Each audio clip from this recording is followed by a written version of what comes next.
Maryjo, Matko Boża, módl się za nami grzesznymi, teraz i w godzinę śmierci naszej. Amen. Вітай, Марія, повна ласки, Пан з тобою, благословенна ти між жінками, і благословенный плод лона Твоего, Иисус.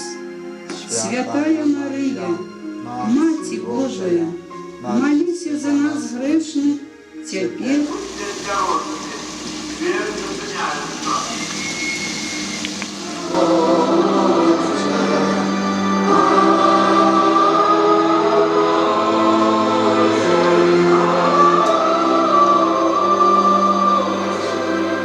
зараз бачимо жолоб, у яким народився Єсус.